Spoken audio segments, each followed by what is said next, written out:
Əhalinin artım dinamikasında, xüsusilə də reproduktiv funksiyalarında bu qədər azalma meyli heç vaxt olmuyor və xüsusilə də region ölkələri ilə müqayisədə Azərbaycan Qafqazda ən aşağı göstəriciyə malikdir. Yəni əhalinin artım dinamikasına görə əvvəlki illərdən fərqli olaraq 23-24 yaşında nikaha girənlərin sayında çox azalma baş verir.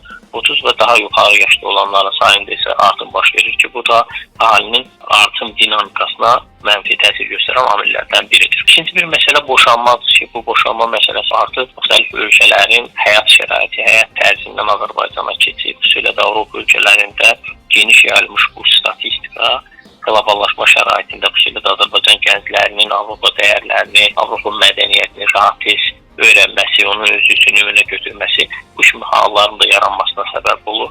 Əvvəllər belə məsələlərə cəmiyyətdə ictimai bir qınaq məsələsi daha geniş yayılmışdırsa, indi artıq bu qınaq məsələsi də yoxdur və ona görə də bu məsələdə konkret olaraq gənclər istədiyi hərəkəti edirlər və yaxud da ki, bu qohumlar, yaxın adamlar arasında da belə halların baş verməsi cəmiyyət tərəfindən normal qəbul olunur.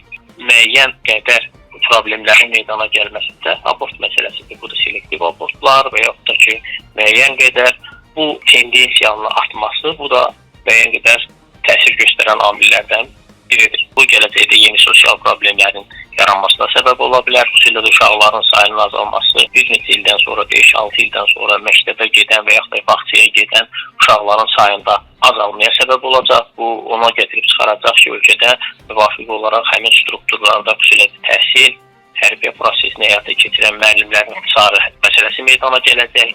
Bir müddətdən sonra bu 17-18 ildən sonra əgər ölkəyə beynəlxalq ölkələrdən, xaricdən tələbələr oxumağa gəlmirlərsə, bu universitetlərdə istisaflara səbəb olacaq və bir müddətdən sonra, 20 ildən sonra isə bu ölkənin əmək bazarında xüsusilə də miqrant işçilərin tələbatı artıracaq, əmək bazarında tələb və təklif arasında müəyyən disbalans yaradacaq.